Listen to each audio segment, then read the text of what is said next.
Passed out the opportunity for Yeah, jokes. That's you're knocking these out of the park.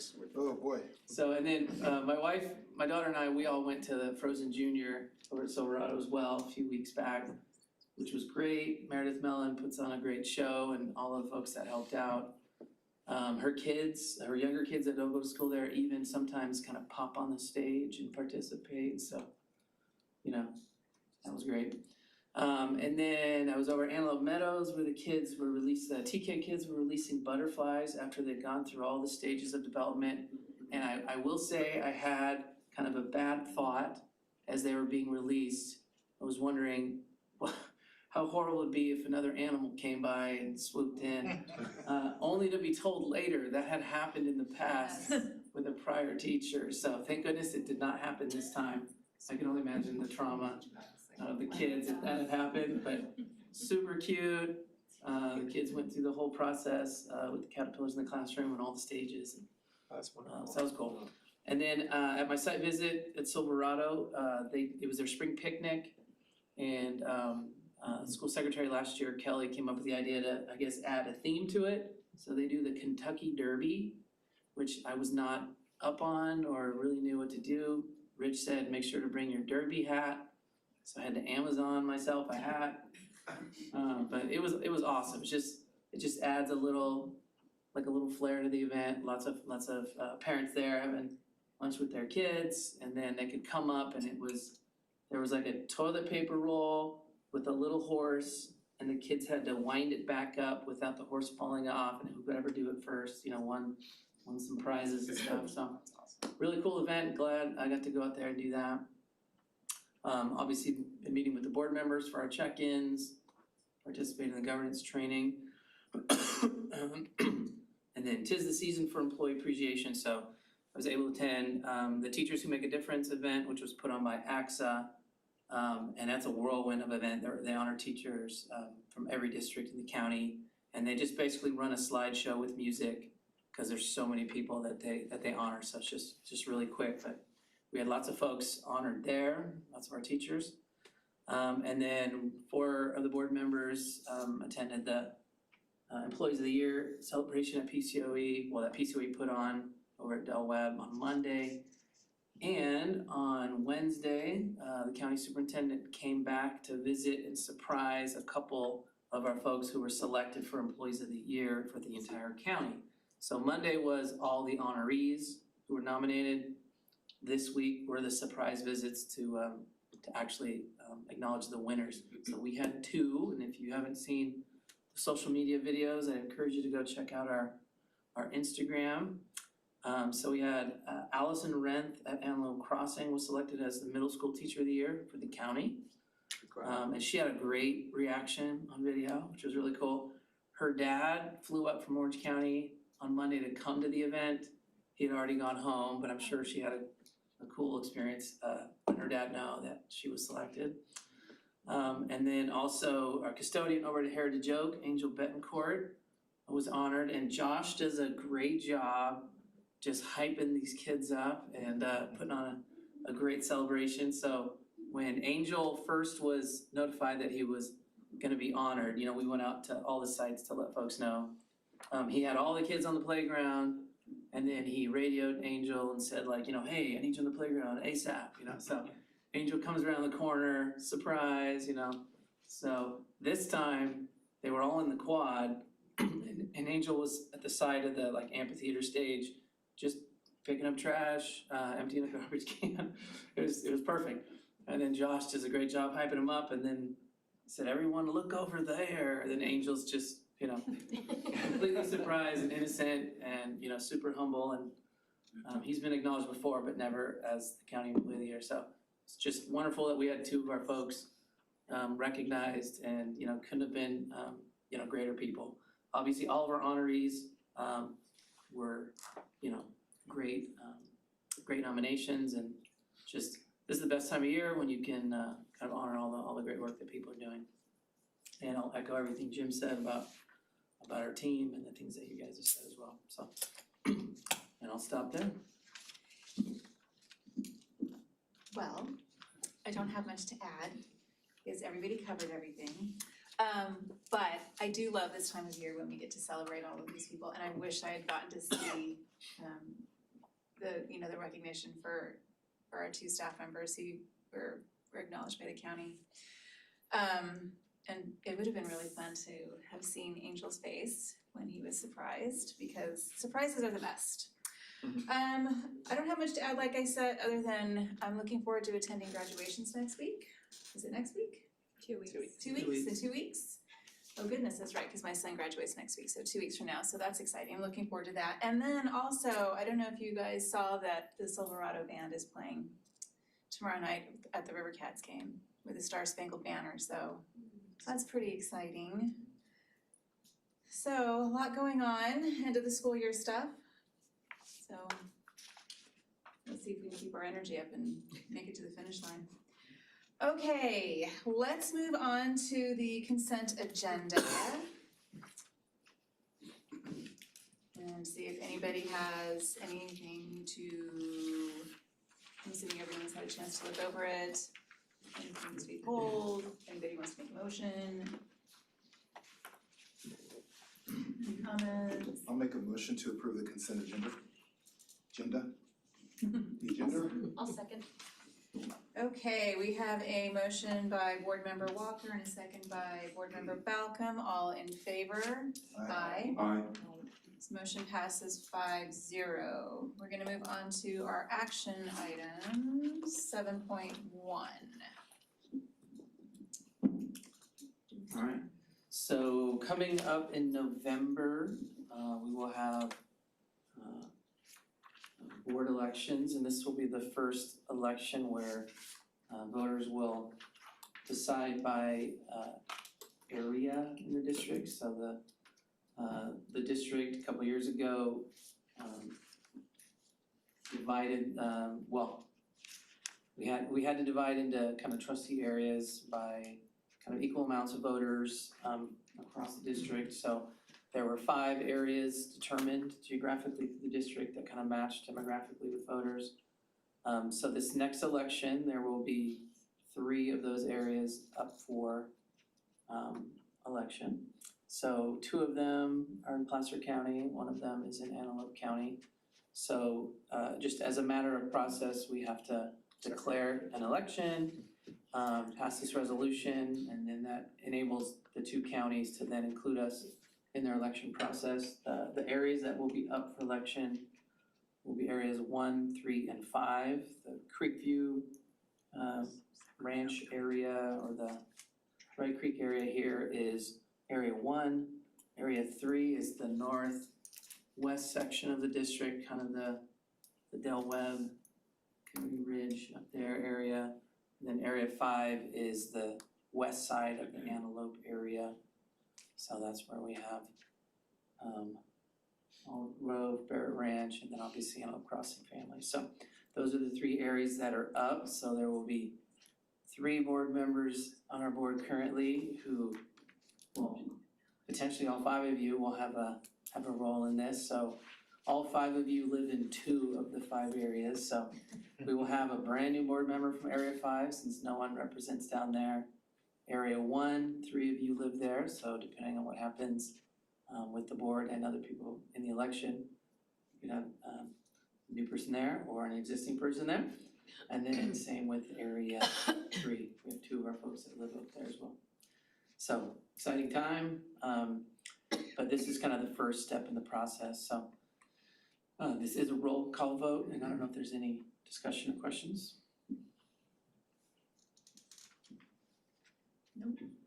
I do have an observation about it.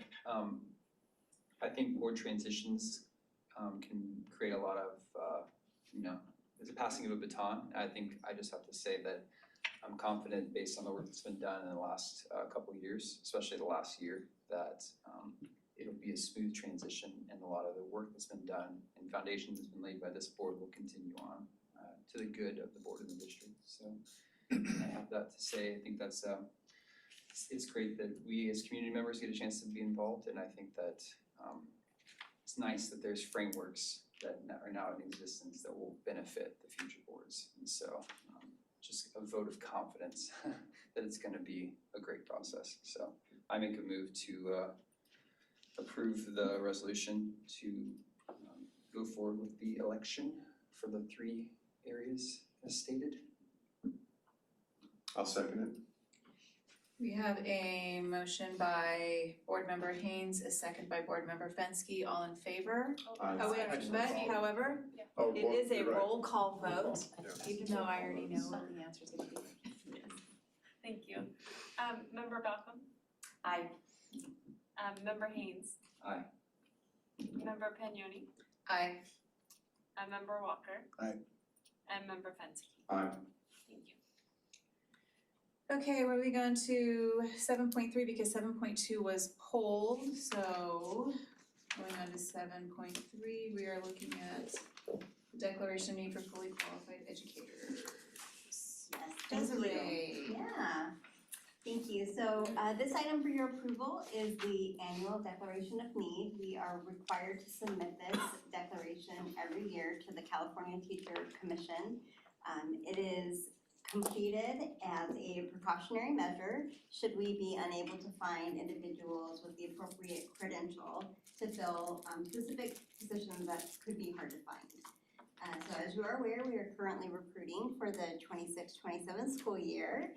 With that, the numbers on this declaration are on the high side, but this is just so that we don't have to come back and we only have to submit it once. So historically, we have rarely had to use this and are pretty confident that we are always able to find the right people for the right positions. So this is just a precautionary measure. I was just gonna ask, is there ever a time we don't need fully qualified educators? We always need them, absolutely. Well, I'll make a motion to approve item 7.3. I'll second. We have a motion by Board Member Walker, second by Board Member Fensky, all in favor? Aye. Motion carries 5-0. We will move on to 7.4 on the math adoption. Hi, good evening. To be honest, I 5 years ago thought I might never be able to bring a adoption for math, so I'm so excited to be here. Before I start the presentation, there's a few people I have to thank, and 2 of them are here tonight, so I want them to be publicly acknowledged. Part of the instructional coaching position, I always try to challenge them with taking on an adoption. They become the person that fully supports, works with our curriculum folks, the publishers, all of those types of things. And Nicole Zanny and Corey Trainer were the 2 lucky ones for the math pilot, and they did an incredible job. And we got an email today from one of the companies and said that they were so wonderful that they wanted other teams to reach out to them for the way that the pilot was run. So that is always awesome to hear. And then, of course, they are in the back, wave.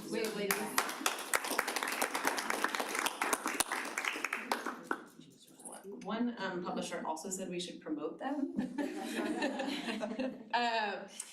And then, of course, our staff that participated. So and I'll go into all the processes of the pilot, but being a part of the pilot is a lot of work. I know some of you got the opportunity to see.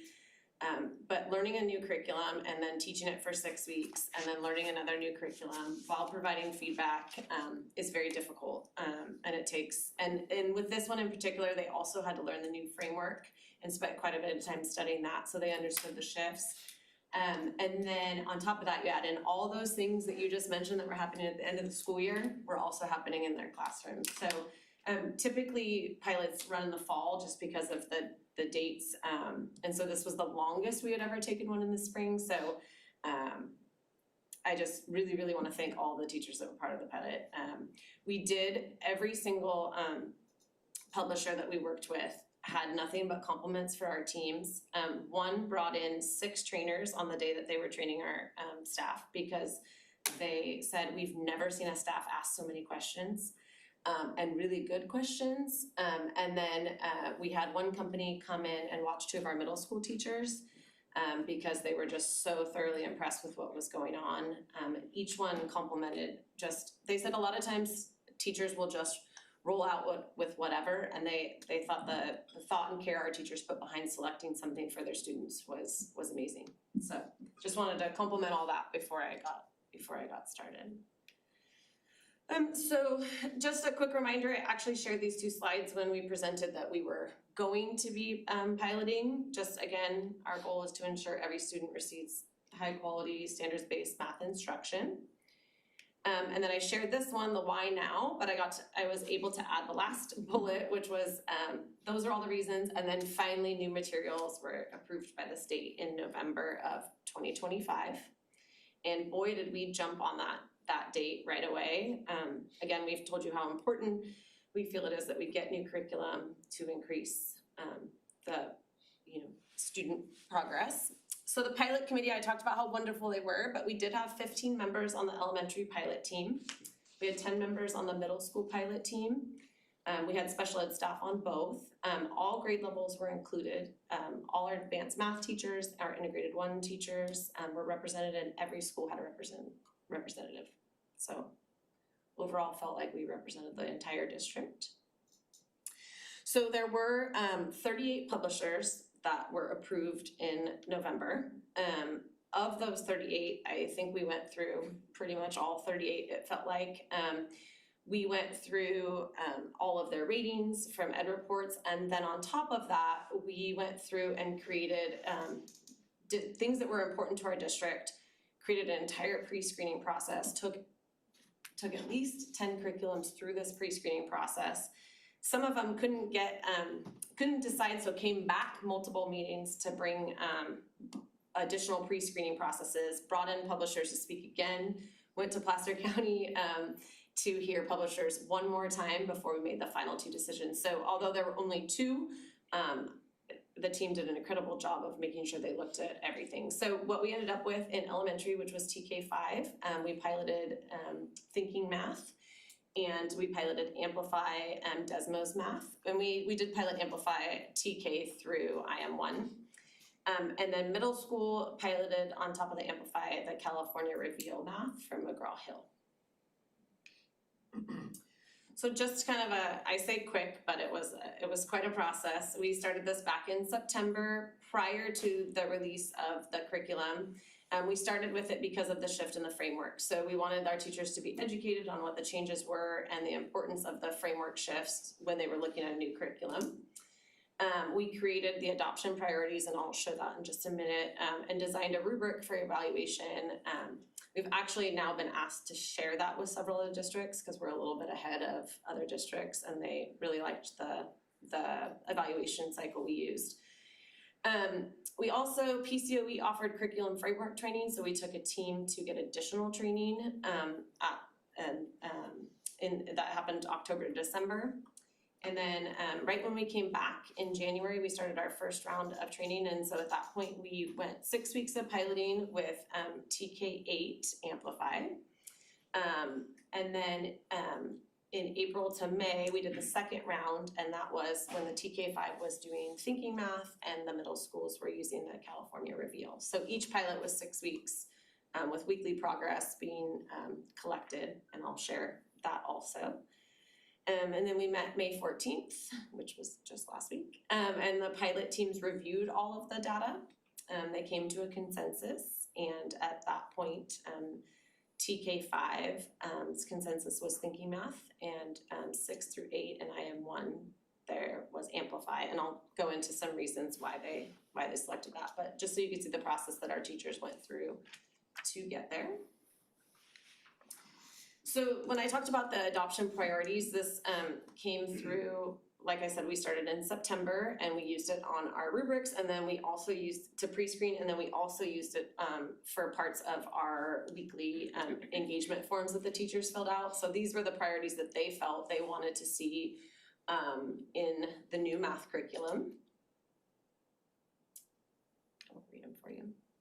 And so what we did is we collected all of the data, and I'm only going to share the 2 that I'm bringing forward. This was the Thinking Math, so they're each a little bit different. But what happened? We rated. There was different ratings. They collected weekly. These were the areas that they looked at. They looked at math ideas and understanding, were they aligned to the grade level curriculum, the student engagement, scaffolds and supports for all learners, checking for understanding, and then assessments. So the percentage listed is those that ranked, they're above average or strong evidence. And you can see that they received very high scores. I will say, it's a little bit misleading with the assessments. It's not that the assessments weren't above average. The data collection is weekly and there wasn't assessments weekly. So I do want us to know when they were given, the assessments were given, they did have positive feedback on those. It just skews it a little bit because they weren't collected weekly. And same thing for the scaffolds and supports. In 6 weeks, you can only get through, you're in a unit, so you can only get through so many scaffolds and supports for students. And it's really hard to access some of those. We did have our special ed staff trying out those and they had nothing but wonderful things to say about that. And then middle school added a few items that elementary didn't have. But you can see on the left-hand side the types of things that they were looking for. Some are very similar. I think they added like 2 or 3 additional ones. But again, you can see that Amplify received very high ratings. Again, the ones that are a little bit lower, like the digital tools and feedback, it actually kind of makes me laugh because Amplify is one of the strongest digital programs out there. The beginning of the pilot, they have a part of their program called Boost, and it wasn't ready for the California edition, and you can only use the California edition. So teachers weren't, it wasn't necessarily that teachers didn't think it was adequate once they got to see it, they just didn't get to see it at the very beginning. But what I appreciate about both Amplify and Thinking Math is anything that they didn't get to see or they didn't feel like teachers had the opportunity to see, they came back and met with teachers. So when we were in the second pilot, Amplify actually came back and answered any question or any low rating that they saw and explained like what maybe the teachers didn't see. So really appreciated that. Also will say both companies, and this was really important, I think to everyone, but specifically in middle school, is how receptive the companies were to their feedback, and how receptive they were to helping when we needed it. And both were outstanding. When we did the last adoption, that was not the case, specifically with middle school, and so that was really important that they didn't get left behind once they got through their 6 weeks of piloting. So not only do we, of course, ask for our teacher and we offered it to the parent and community feedback, and we notified March 13th, and then the viewing was available from March 16th to May 13th. It was available online, everything was able to access. We offered a QR code for response. We didn't have any responses. And then we also had the viewing was available till May 16th. Actually, it was available till yesterday when we finally moved it out. And John, you were our only viewer that came by. No, we did, it would be cute, we'd see like some new teachers that were interviewing and they were going through it, but we did not have any public feedback for that.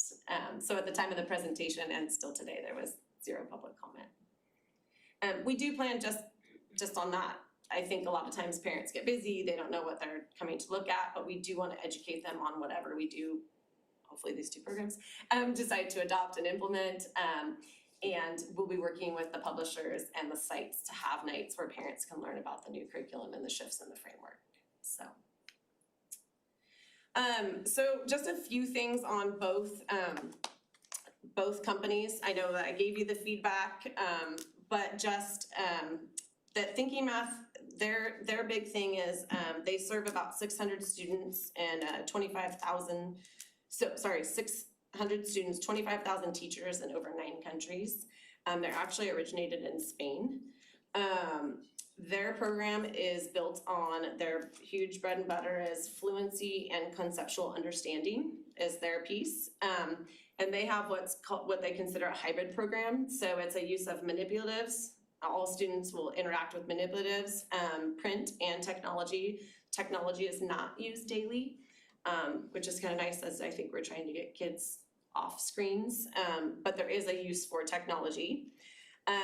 They have really 3 parts to every one of their lessons. It's a warm-up, a number talk, which is where they're using the manipulatives, and then the wrap-up is the print materials. The books are super user-friendly. The other part about Thinking Math is they take the most pride in their professional development. They believe in the curriculum is only as good as the people using it. And so we have 10 professional development days next year where they will be working with our teachers, coaching in the classroom. They did it throughout the pilot. I cannot tell you how excited, I don't think I've ever seen students so excited as when their coaches came in. And watching them interact, I got to see it a few times, and they would be like, the math people are here. Just some kind of things phrases we had that kind of stuck out is, I saw this several times, but from the feedback was the students love, in capitals, this math program. The students were so engaged, students love the math lessons, students are actively engaged and enjoying lessons. In fact, when we left the meeting, when we left the elementary meeting, I was still with the middle school. And elementary teacher who's been here, I don't know, 25 plus years, she popped her head in to ask what they had decided to adopt. And she told the middle school what they adopted, and she was skipping, not kidding, she was skipping and said, I've never been so excited. And to see our teachers, specifically those who have been here a long time, so excited about a curriculum and what they feel that it can change. We'll also speak about, even in 6 weeks, how much some other teachers noticed number sense changing with their kids already. And if that happened in such a short time, super excited to see what happens, in years to come. So that's kind of a Thinking Math. The other, Amplify is a company that's been around, for a long time, but their big thing is they want access for every student every day. And we recently adopted Amplify for our early literacy program, or for our early literacy assessments, and they have been great. Their online platform is great. They also believe in hybrid, so there's a digital version and then there's also print workbooks, and our teachers loved the print workbooks for their students also. And then they also have language books separate for just introducing language, which was great we got a lot of feedback for our EL learners, and then also intervention materials. So both companies had really strong intervention materials. That is probably one of the most difficult things for us to provide our special ed staff is math intervention materials that goes along with the standards in the curriculum. So to see it in both these programs was great.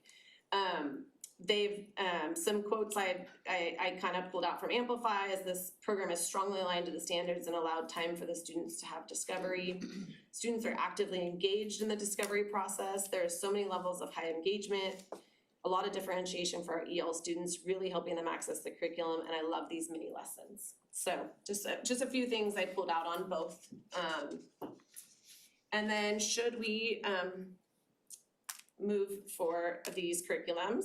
We've already started planning what that looks like, because there's a lot that goes into this.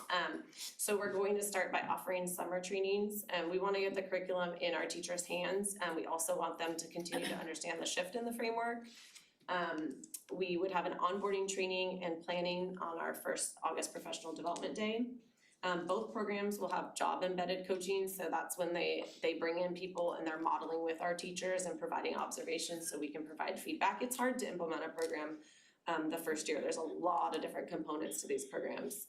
And then just, like I said, continued math, education, professional development. So I went through that pretty quickly. But hopefully you got a little bit of a taste of what the process looked like, and you guys. Was the question? Yeah. So this is for approval of TK through 5 and also 6 through 8. Correct? So 2 different programs. Right, So the recommendation from the pilot committee, pretty unanimously, was Thinking Math TK through 5, and that includes their journeys, their intervention material. And then Amplify 6 through 8, and then Advanced Math 6, Advanced Math 7, and Integrated 1. Great. Yeah, I guess let me just make a comment. I did look through at the 3rd grade and the 5th grade material. Didn't find anything objectionable. I actually thought it was, I liked how they used the illustrations to illustrate math concepts. I was looking for something to complain about, I really couldn't find any, honestly, well, there's one thought I have, I've talked to middle school teachers outside the district. And first off, I have to say, at Silverado, those kids were sharp. When you finish that class and you all knew the times tables, they were sharp, what I mean? But I asked a lot of teachers in middle school, and they do have a comment that a lot of the kids don't know the times tables, and so we could discuss that to the right procedure at the next meeting, I guess. Is that okay, Cliff? What I'd like to do is basically have a review of the times tables in the 4th and 5th grade as kind of a little addition to the curriculum. Yeah. The reason why is in the 3rd grade, the way they do in the 3rd grade is like 4 times 5, they have 5, 10, 15, 20, so they just show 4 5s, 5, 10, 15, 20. I'm kind of old school, I just like it as a discussion items where 4 times 5 is 20. 9 times 6 is 54, whatever, you just know it, and that's kind of how the middle school teachers would like it, everyone I talk to, because they see it kind of puts them behind in long division, stuff like that. But that's a separate subject we can talk about at the next Yeah, meeting. we can, It's just a discussion item at this point. Yeah. Just It's a small thing I'm talking about. Just for background, the thinking math that we are putting forward, a third of their math curriculum is fluency. So it's something that, like I said, there's 2 things that they found, and fluency is something that they find really important, so it is a huge part of that new curriculum. By fluency, you mean memorizing the times tables? Memorizing the times tables. So I did see on the curriculum, I saw. Yeah, so it's You know, part of, it's- there is parts of it, you see it in the teacher's edition, then it's also part of Atlas, which is their online version, that you see it also, so they do interact with it quite a bit. That's good to know. Yeah, I would love 5th graders to know the times tables like Yeah, that. me too. I know that you will. Yeah. So that's the Yeah. only thing I'd like to How about- talk about later. What if you come and meet with Shay and I next week and we Sure, can discuss your concerns with that, and then we can also look at the curriculum and, see if some of those questions can be answered for you regarding. You wanna do that, not just? Yeah. Yeah, okay. Well, let's talk about it first, because if it's already addressed, it doesn't necessarily need to be added. or Okay, you sure, can- I don't wanna make it big. Or you can Tonight. just put it on the thing however you want, but Yeah. since we just I was actually looking for, went okay. through the process, maybe if Yeah, I we don't could think you would see it in the actual the workbooks that you looked at, it wouldn't be in that part, it's in the teacher's edition through and then it's also in the Atlas math. So I can share with you a Okay, slide yeah, sure, that yeah. Thinking Math also shared, and then how they track the progress of their students also. Yeah, that's all I want is them to know the times tables. Yeah. That's basically it, however we get there is fine. I agree. Okay, thank you. I'll have Erica call you and we can schedule something. Sure, yeah. Okay, sounds Sounds great, good, thanks. thank you. so before you guys go discussing, just when you get to a potential motion, just for wording, so you'd be recommending the approval of these 2 adoptions and the purchase contracts. Contract. So, and each of these has a 7-year contract. By then, the state will come up with a new math framework and we do this all again, so We that's hope. just kind of the duration. It only took 13 years last time. Jeez. I was impressed by it, by the way. I thought they were very good, Yes. other than the times tables. Yeah, I mean, I went and used the log information to go kind of explore what they had out there. I liked it. And then I looked into Thinking Math a little bit, and I liked what I had read about them. I mean, besides, being from developers from Spain, but just how they seem to be very, what's the word, dedicated. They're on a mission, which was good to see. I just had a question about the thinking math. Like I said earlier, math isn't my strongest subject, so That's because you need to do more of it. That's because you that's have okay, times I'm tables. good at that. But I did take advantage of some of my positioning and ran those curricula by the chair of our math department at the college. And one of the things she brought up was there's like concern about thinking math not having as much emphasis on textbooks. Is that consistent with what you're seeing, or she was saying it looks or appeared from a cursory glance to be more digitally based? For Thinking Math? Yes. No, the digital program's only used once a week, Okay. which is less than we currently use it in our current, the current programs we have. Their whole thing is hands-on learning, talking, moving. They have a text that they interact with every day. That's the one that John saw. So no, I would say that's actually opposite for that one. they could have referred to Amplify. You can use Amplify as an only online program. We will not be using it like that. And if you look in the purchase order, the purchase order is projected for all written material also. A lot of districts, to be honest, do that because they're not financially sound and ready to adopt, and it cuts a huge cost. And so I must say kudos to our financial and budgeting over the last couple years, because I've talked to a lot of my colleagues who are wanting to adopt and bring these forward, and their districts are not in the financial state to do that. And it's a bummer, because it's what their teachers want, and they can't order print material because they can't afford it. So a follow on to that is should discuss like physical manipulatives when working with math problems and, you know, group problems and things like that. So is this gonna facilitate more of that hands-on type work? So every single lesson has hands-on manipulatives. And it was crazy to see the kids and to watch the progress they made with that and they loved it. And both sides, like students who struggle, saw that it really supported them, and then also some of our high achievers. I talked to some students who were high achieving, and their favorite part of Thinking Math was they said it's the first time they've ever been offered something that they could do like on top of it, and they were like in a separate group doing it too. And that's always exciting to hear, because we have students who do excel in math. And just wanna when you said math is scary, that is actually a very, very common thing. And it's, to be honest, it's common with a lot of teachers. It's probably the hardest subject for teachers to teach because they didn't have a great experience with math. And like Jean said, Thinking Math is on a mission, and their mission is to make teachers better at teaching math and to put that math in kids' hands so that we don't keep repeating this cycle of people that are struggling through math. And one of the things that we really liked about it and saw it with our teachers firsthand. In 6 weeks, already so much improvement in little things. But yes, the manipulatives are in every lesson. Even Amplify at the middle school level has manipulatives also. Wonderful. It's good to see support for that visual kinesthetic Yes. modality, so. Definitely. Can I ask you kind of a deep question here, or kind of, so do you feel that this new way of doing things, which I think is more hands-on, will help learning and also helps the teachers with the teaching, is the impression I get? And it'll also help these test scores at the end of the year, I guess is my first question. Well, that's Guess it's yet to be seen. definitely my hope. My second I question. believe, but that's the first to answer that really quick though, I believe what we've been doing the last couple of years, not just us in Dry Creek, just as the state, has not been working. Our test scores are very low across the state. I think our kids lack number sense, not just in Dry Creek, across the board. Facts, those kinds of things fall into number sense. So I'm hoping, I don't know that we'll see immediate, I joked, one of the publishers said, well, don't be mad at me next year if the scores don't immediately go up because the year that you're trying to implement, but there's a ton of West Ed studies done just on the different curriculum and how much improvement they've seen with It's it. good to try something different. Yeah, my other question, just Yeah. something I've always wondered, do you feel that the test scores we see in math are reflective of the students' actual mathematic abilities? I think the test is very different than the way we teach, so no, I And don't. I question whether we put too much emphasis on the scores and not more emphasis on maybe some other metrics we could find. Because the state scores seem to have so Yes. much emphasis, you know? Yes, I agree with you.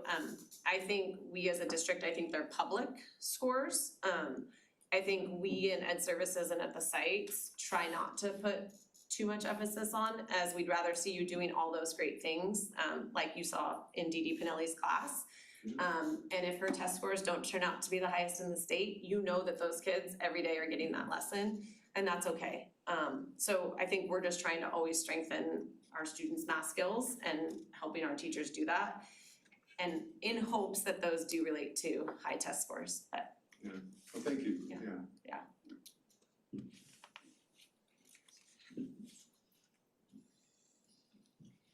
I really like the perspective you shared about all these things, Shay. It's just so refreshing to hear my fear from some of this. And I talked to some teachers at Open House who were part of the adoption squad, and they were, it's like they're on the ship, the curriculum people are building the ship while they're on the ship. It's like they're working out the bugs, but they they said as well that their interaction with the powers that be, they were very helpful and they were very hopeful, and then the same thing, they iterated, the kids really enjoyed what they were experiencing. Plus, we have a lot of very passionate math teachers, and so that helps a lot, and so.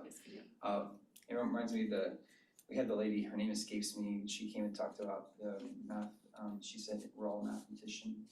Oh, Shannon Keebler? Yes, Yes. I love that Yes. mentality, that we're all mathematicians, even Jason's a mathematician, and so, you know, we can have that positive framework, because how we talk about things, I mean, I'm not a math person, is about probably the most said thing, I'm not throwing Jason on the bus here, just hear parents say it to their kids, Yes. and it just devalues the capacity to even think you can do math. It's like, well, my mom and dad are math people, so what hope do I have? So I really like the speaking into existence that we're all mathematicians, especially in the world where AI will do your math for you. And so like that's a real problem we have, is that anything we're training these kids in across the board, will they keep it in their heads? Will they have it in their hands? You know, when technology's gone to actually function in the world, you know, if that were ever to be the case. But we're trying to educate people, not just teach them how to use AI. And so I love that there are these hands-on tools. And I guess just, you said it, but if you could say, you know, if a parent was asking the question, what's the main difference between how we do math now and like the curriculum we have, you know, how will I see my interaction with my kid, you know, or what their interaction with math is gonna be, what the chief difference is. You don't just have to say how it's superior necessarily. Can I give my opinion on that question, just from looking at this, I just wanna say what I thought. Yeah. And I thought it was important to say, I've never had a fear of math, I'll be honest with you, but the way the curriculum struck me, and this is different from curriculums I've seen from my daughters gone through, is it just seemed to reduce the fear that kids who have a problem with math would have. It seemed to be more inviting, more, with the illustrations and the way it was presented, just seemed to be less stressful in children maybe, or less scary for kids. I mean, It's so good in this day and age because do you have the same I impression? hope that things are evolving with our ability to do this, because it's such an important thing. But how would you say, like, biggest differences, you know, top two? I agree with John. What I will tell you is when you walk into a class where thinking math is happening, you'll see the manipulatives out, they're all colorful. The book is not like lengthy, they're short, they did like shorter, more magazine style books. So the students can interact with them more, they have less problems because they're doing them in other ways throughout their lessons. You'll hear kids talking to each other. So I went in a thinking math class where there was kids talking to each other, interacting with manipulatives, working in their workbooks, teachers pulling kids. And then I went in another math class, and no fault of the teacher, but using our old curriculum, and the kids were kind of just sitting there following along as she was going through on the board, you know, on the, I don't know, what this would be. It's more The engaging. boards, yeah, it just was kind of a sit and get, and certainly you have teachers that use strategies for that, but it wasn't like this teacher was doing anything wrong, she just was interacting with the teacher's manual the way it was. And so just that's a very different view when you walk into those two classrooms. That's very encouraging to hear, that's really cool. So, I love that you are, thankfully, we have the money to do Yes. books, but I just love, you know, hands-on stuff and paper stuff over screens, cause I think that's one of the hindrances too for how do we translate to state testing when it's so hard to do the tricks they're asking to teach the kids how to interpret the language, and it's just a lot of hurdles, I feel like, and so we care about the numbers and the scores, and that's part of my question I've heard since I've been on the board.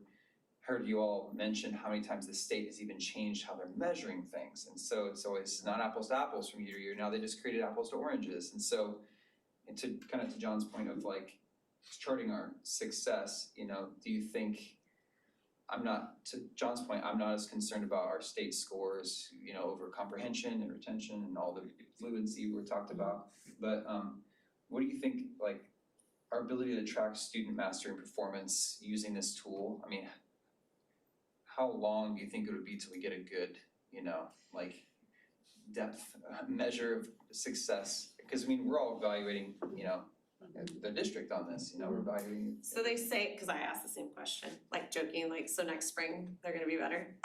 But they said typically it's a year just to learn the curriculum, learn how to teach it. I mean, like when we planned out the 10 days of professional development, looking at, like, we're still into February, still working on with teachers like next February.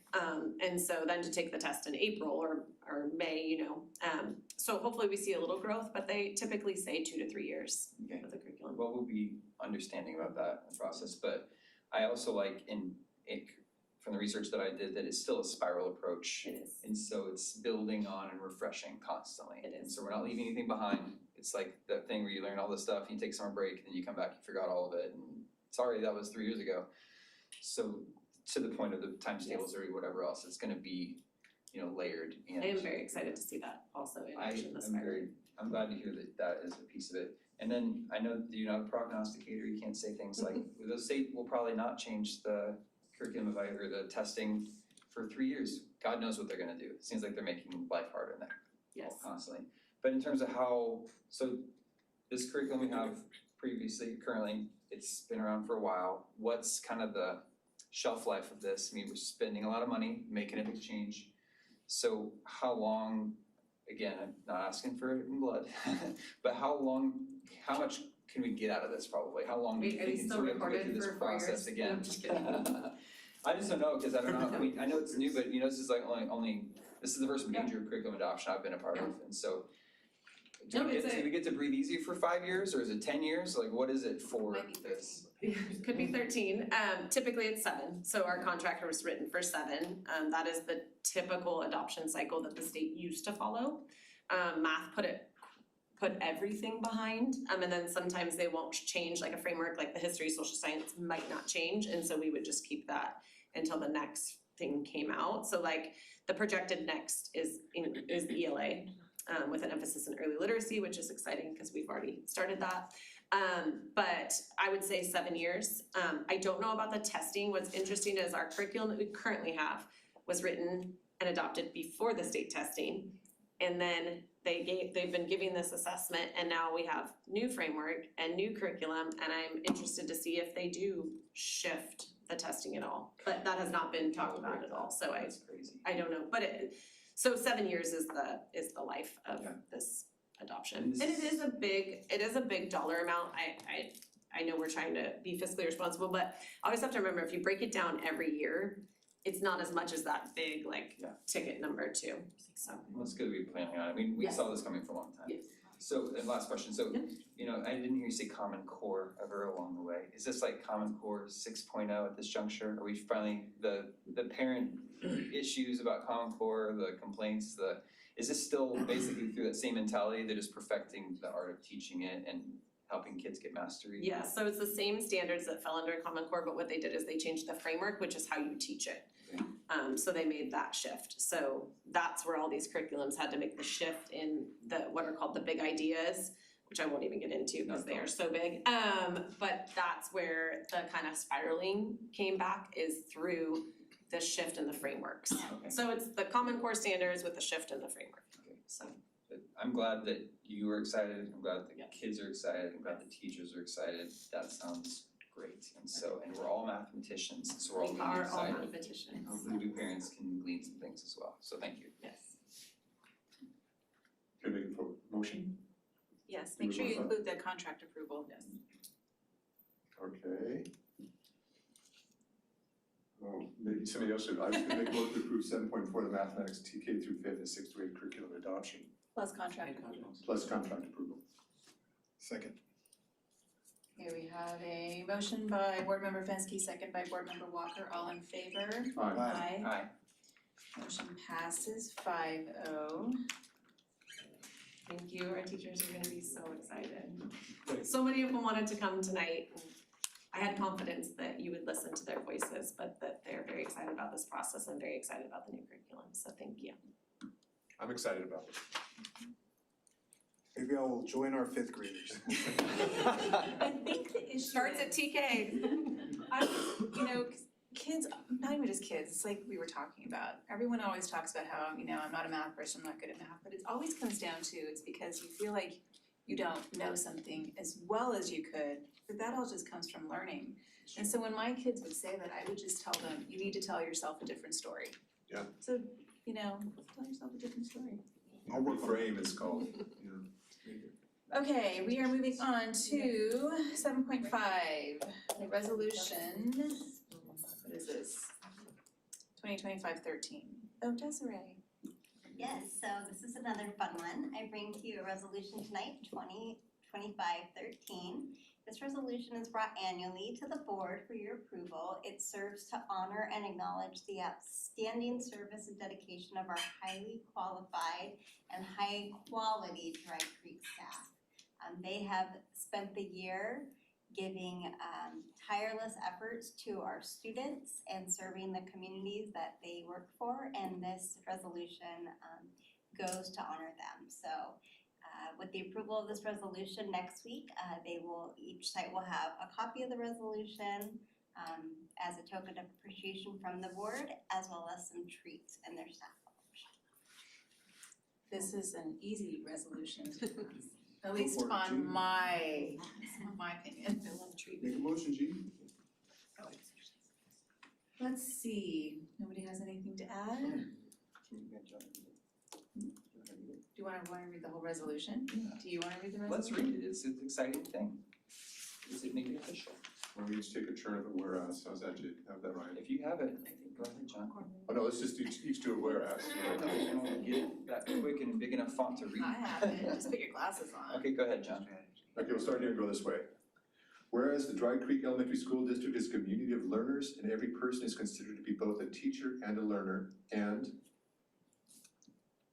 Whereas the staff of Dry Creek Joint Elementary School District continues to provide high-quality, excellent educational experiences and services for the students of the district, and Whereas the staff of the Dry Creek Joint Elementary School District demonstrates through their ongoing actions that they are dedicated to their professions and their responsibilities, providing outstanding learning opportunities since August of 2025, and Whereas the Board of Trustees would like to acknowledge and recognize the certificated, classified, confidential bus drivers, campus supervisors, and management staff of Dry Creek Joint Elementary School District for their outstanding commitment, dedication, and service to the students and community of and. Now therefore be it resolved that on this day, May 21st, 2026, the Dry Creek Joint Elementary School District hereby acknowledges, recognizes, and extends its gratitude, compliments, and commendations to the staff of the district for their dedicated service to the students and the community. That's nice. there we are. Alright, I'll make a motion to approve the resolution just read. I'll second. Okay, we have a motion by Board Member Fenske, second by Board Member Haynes. This is a roll call vote.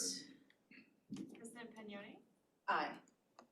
Member Fenske, Aye. Clerk Haynes, Aye. Member Walker, Aye. and Member Malcolm. Aye.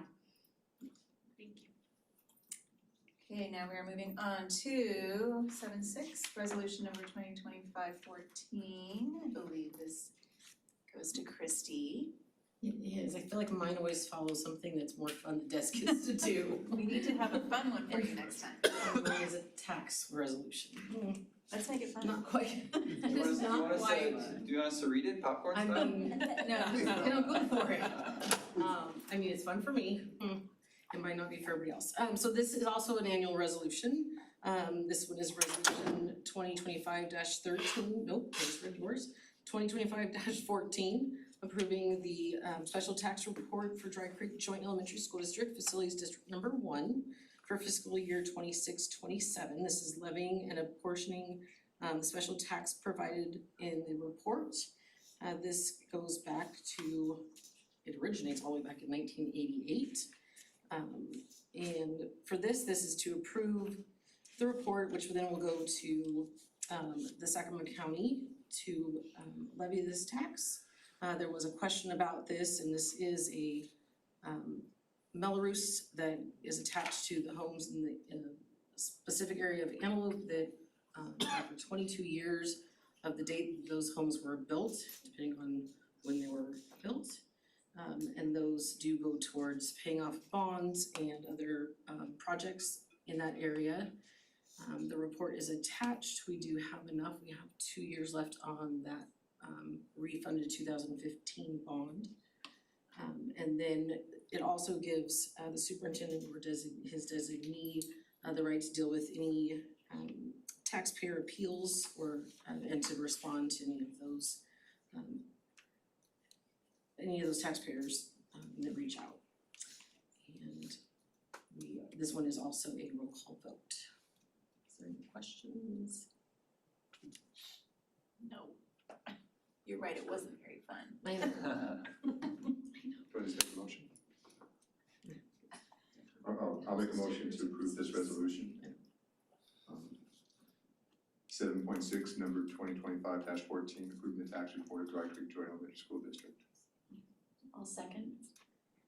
We have a motion by Board Member Fenske, a second by Board Member Falcom. It's a roll call vote. Okay. One absent at the moment. That's okay. Member Balcom, Aye. Member Fenske, Aye. Clerk Haynes, Aye. President Pagnoni. Aye. I can't speak slower. Member Walker, but will mark as abstaining. Yeah, just mark him as abstain. Okay. Well, we are moving on to policy review. No, you mentioned 8.2. 8.2. Oh wait, we have one more. Oh, 8.2, I missed that one. Because we did the spelling bee. 8.2, that's an information item.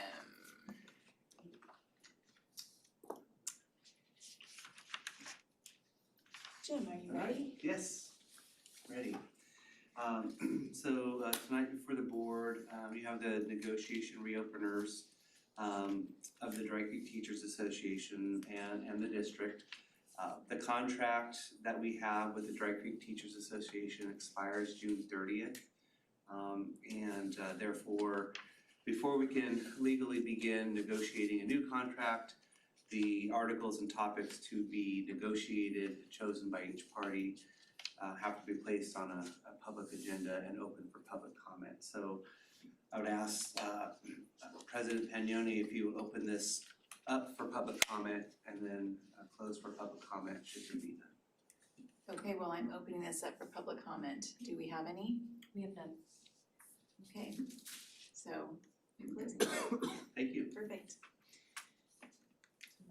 That was easy. All right, now we're going to move on to 9.1, the Purple Star designation. All right, so all of our board members should have received an email with some of this information from Placer County Office of Education. A couple local districts in our county have made efforts to have some of their schools be identified as Purple Star schools. And they kind of shared that information with the other districts in the county to see if there was any interest and encouraged us to look at it. So we have it on here as a discussion item as requested by some of our board members. And there are several ways we could tackle this. One of our fellow local districts just referred this back to staff who then worked on it. Another district actually took formal action and brought back like a resolution. So we can handle this however way the board would see fit if there's interest. The main idea here is when we have a number of students who are highly mobile. So they move, they change schools, they change communities on a regular basis. Obviously that happens a lot with our foster youth, some of our low-income youth, some youth in general, students with different family situations, and obviously military kids as well. They often come in and out of our schools at different times. They're not normally always here at the start of school with the normal orientations and all that kind of stuff. So what this program seeks to do is kind of highlight for military families, school districts that have made more of a concerted effort to reduce the stress on mobile families, including military families. Some of these things we do already. Some of the things we would need to do is just kind of more clear communication to the public, including on our website for military families. Who would the designated contact be should they have questions about enrolling or questions about the district? This has, where this has its most impact is typically with high schools. because students in high schools need credits to graduate. And oftentimes, based on credit policies, students are enrolling and disenrolling and sometimes have variable credits and sometimes fall kind of into a deficit. Our students don't earn credits, so that's not really our issue, but it's more of helping families acclimate quickly, have a contact in the connection school, training staff so that they're aware of, how we can better support highly mobile students like these kids. So this is kind of a bit of a signaling, if we had schools that qualified for this indicates to military families who are moving into the area, looking for places to live, looking for schools, that their students would be supported. So not that we don't do some of these things, but it definitely helps kind of publicly, I guess, present to families that this is something that we value. So should the board have interest in this, you can direct us to move forward as some of the other districts have done, or if the board wants to discuss doing something formally, you can do that too. So it's open for discussion. That was just kind of my background, so Well, I'm let's certainly discuss, supportive. questions, comments? I'm certainly supportive of it. I believe it's Western Placer and Roseville Joint are the two districts that did it so far. Yeah. Is that correct, Tim? And the difference between doing something formal right now or getting staff direction, I guess, are the two options, you're saying? Yeah, well, that's what the other two districts did. So Western Placer, their board decided to take formal action, did a resolution, and then directed staff to make it happen. Roseville Joint, the district, the staff, superintendent basically said like, we got this. So the board didn't actually take any formal action, the district just worked on it. Okay. Well, do you got this? If you want us to get this, yes, we will get it. I just wanted to provide a few comments as well. I feel very strongly about something like this for supporting our military families. Both my parents, I hear many stories about their affected childhoods because of all the schools they went to growing up in military families. So it is important. We do have a policy already for the education of military families, so I want our public to be aware that we do already have a board policy and we do take care of our students and make sure that they have that transition. And that we do have, I guess there's currently about 62 students in our district that are currently in the military. So that's quite a bit of students to take care of and make sure that there's a point of contact. I'm very protective of staff, and so I was wanting to, I trust that staff has got this, and that we don't need to direct or micromanage anything else that does that. I do find it though kind of ironic that the way we found out about this was through our governance training, and the trainer that we hired, Pete Constance, is the one that brought this to our attention, and he's involved with it at a higher, not involved with it, but he found out about it because his son's involved with the program with the federal government. So it's kind of ironic that in our training of governance, he was bringing something out and shared with us that he had brought it to Roseville High School District and they adopted it there, and then Western Placer. So just a little bit more background to provide that it was part of our practicing scenarios of how we would look at things, and that's how it did come about for us. I didn't know there's, what do you say, 60? 62. 62. As of right now. 1%. Well, I mean, I think you already take care of it very well, but I like the idea of just having the designation, I guess, as a Purple Star school. So just to clarify, so to be actually designated, we would have to do some work and apply, but it's basically formalizing some of the things we already do, including signaling to families on our websites, who the contact would be. So it's just kind of formalizing some of the things we already do. But it would be a process, so we would then work on it. I think 4 schools in Roseville Joint have already been identified, but Applications aren't out until the end of the year. so yeah, so the applications come out later in October, so we would, have time to work on that, but I like the idea. I mean, there's lots on everyone's plate right now, so I don't have a sense of urgency that we have to get this done immediately, but if we can get the ball rolling to point of like applications don't come till later, and then maybe check up on it to see how the process is going, just an update in a couple months. I mean, if the application's not till October, then I I don't know if we're gonna wait till, we could wait till October for the next update, but I think it's a good, we have a highly desirable school district, I believe, and I think a feather in our cap, like the Purple Star designation would be another great magnet to help draw families, to help them know, who's supporting people in transitions. So that's, like you said, there's lots of vulnerable groups in transition constantly we serve, and so this is a great way just to honor our men and women in service and their kids who are supporting their parents as they make great sacrifices for our country, so yeah, I would like us to get that ball rolling. I trust you all, according to your time and bandwidth, to keep it moving until we can finally get it across the finish line. That would be what I would prefer. I'll second that informally, but as a military brat who probably had some of those math deficiencies because of all the moving we did. I know that upsets you, but I'm trying. Different story, Jason. You gotta cut me some slack here. My daughter's good at math at least, so, but that's because I don't move around every 4 years. So, yeah, I trust that you got this.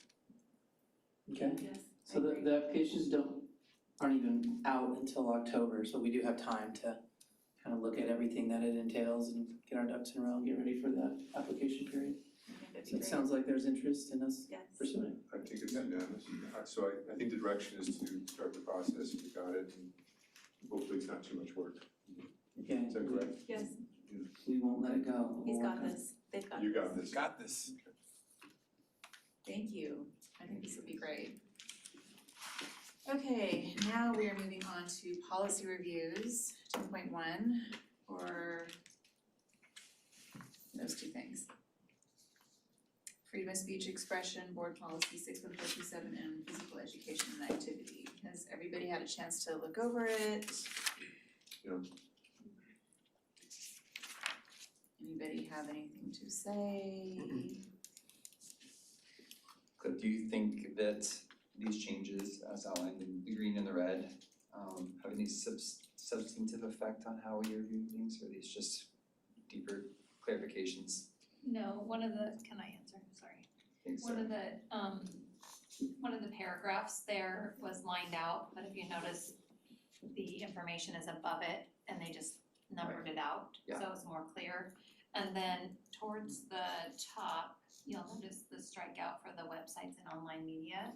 That actually isn't in the ed code, like social media and posting on the social media isn't actually in that ed code. And so I aligned it more with what our practices are here in the district because it's not in the ed code and we don't practice that. So that wouldn't be an option for students then to participate in putting the things on our website and things like that. Makes That's sense. actually not part of the written ed code. So there's not really anything here that's like changing big things for us in Dry Creek. It's hard to read between the lines sometimes, Yeah, these changes, it so I is. appreciate that, Yes. so.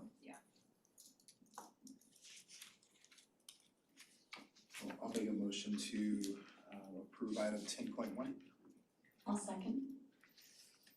We had a motion by board member Walker, a second by board member Falcon.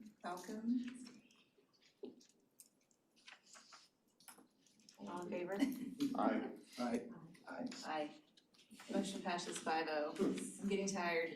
I can talk. All right, here we are, 10.2. I feel like John. You want to take, No, I said I feel like John.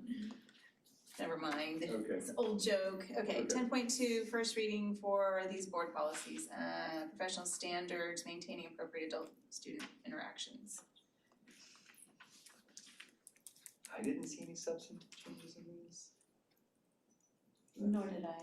No, they're just tightening the language up and making it a little bit more clear as to it's all adults that are interacting on a campus, which I think is imperative. And so, actually there will be further updates with some other policies that will fall in line with some of this too that you'll be seeing in the near future. Yep.